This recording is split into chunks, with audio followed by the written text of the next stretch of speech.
All right, so earlier on we spoke about lash consultation. So these are some questions. Feel free to take a photo of this if you like, or copy the same questions for your consultation forms.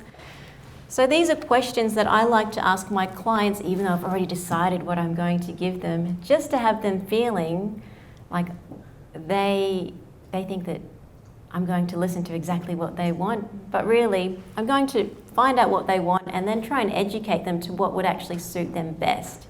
But if they're hell-bent on getting the longest on the outer edge, that's fine. I'll just have to let her know that if they are drooping at the end of the appointment, I'll have a client coming right after her and I won't have time to peel them off. So she needs to make that decision if she's going to be okay with them drooping down and making her look 10 years older. So educate your client. So first one is, are you after length, fullness, or a bit of both? I always try and encourage my clients to get a bit of both or just focus mainly on fullness. This is going to keep your lashes looking good for a long time. If they say, oh, I'm just after length, I don't care about how full they are going to look gappy very easily in the first few days. So if that's what they want, that's okay. So we'll call her Jenny. Hey Jenny, if you get mostly length today, are you going to be okay for coming in for maintenance every week and a half to 2 weeks to keep them looking good? So then she knows, okay, if they're looking rubbish at 2.5 weeks, it's not because you're crap, it's because she's gone too long and the difference between her natural lash length and her extension is too great, so it's going to look gappy very easily. Next thing we've got the longest length. So would you like the longest length towards the middle or towards the outer half? Notice how right on the outer edge isn't an option. For me, generally, the only eyes that suit cat eye can be some wide set eyes and also clients that do have a naturally upturned outer edge. So they've already got a natural cat eye themselves. They can pull off the cat eye effect, but most other clients do not suit it. And you may be wondering, oh, how can I get my clients to not keep asking for a cat eye? Well, they won't ever stop asking. So it's up to you to educate them. So I'll say, oh, Jenny, yes, cat eye looks great when you're wearing strip lashes because they're attached to the skin, but with eyelash extensions, we actually have to apply them to the natural lashes. Just close your eyes for me, get her to tilt down. So pretend you're having a look, even when you know she probably can't handle this, but we'll make her feel good about herself, okay? Mandy, tilt down, okay, yeah, that's what I thought. You've got short outer edges with your lashes, which is completely normal. 99% of the population will have shorter and finer natural lashes on the outer edge. So I can't put the longest length right on those few outers for you. If we do that, that's going to shorten your eye. It's going to draw attention down, so you will look older, your eyes will look droopy and more small. So I can put the longest length on the outer half for you or the outer third, but the last few lashes have to be shorter or skipped completely to not close up the eye. Once you've said those things about the aging, drooping, sad looking eyes, short natural lashes that are also a lot more fine and downwards pointing, she's going to be okay with not getting that cat eye. And she's going to think, oh, this lash stylist really knows what she's talking about. No one's ever told me that before. That makes sense. Curl. So which curl appeals to you the most? Soft, medium, strong, or extra strong? I usually only give my clients 2 options. So 2 of the best options, which I think will best suit them. So I might go, okay, Mandy, would you prefer a medium curl or a strong curl?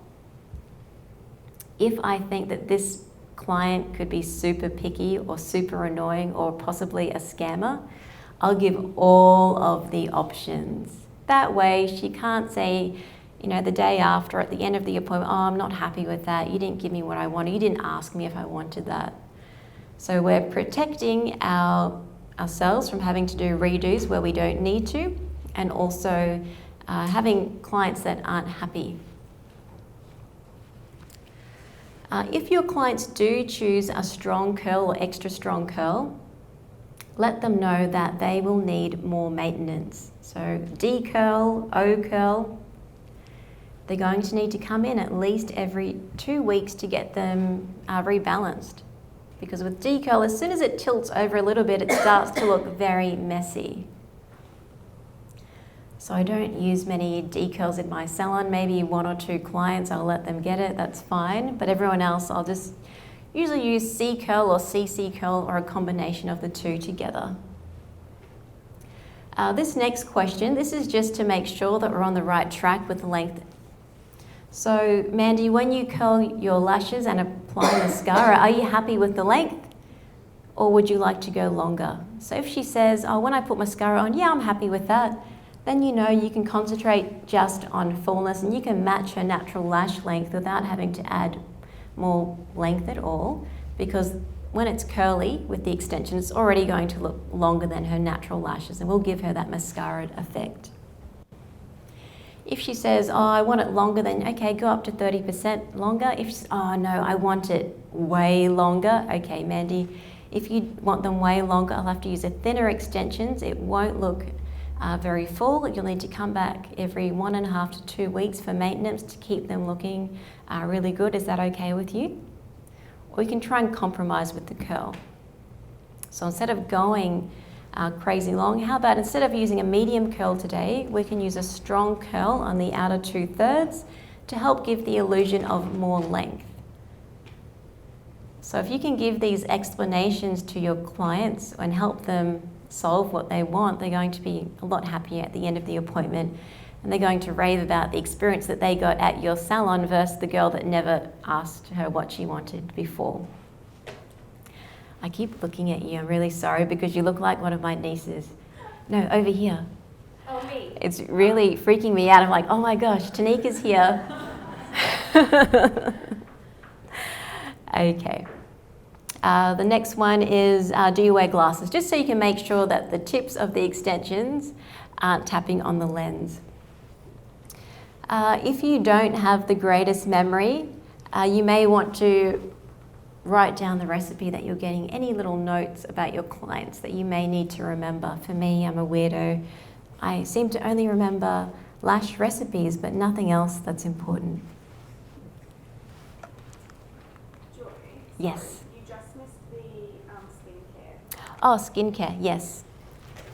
Thank you, Jordan.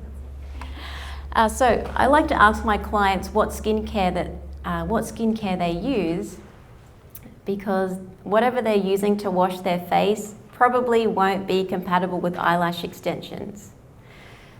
So this sounds terrible, but we're lining them up to sell them a cleanser, not because we're going to make extra money out of it, but because we want their extensions to last a long time. So if they can be using the correct extension cleanser, they're going to have better looking lashes for longer, healthier natural lashes than if they didn't wash them at all, and your refills won't take as long as what they would if she was not washing them. So there'll be less lifting bases coming back for the refill as well.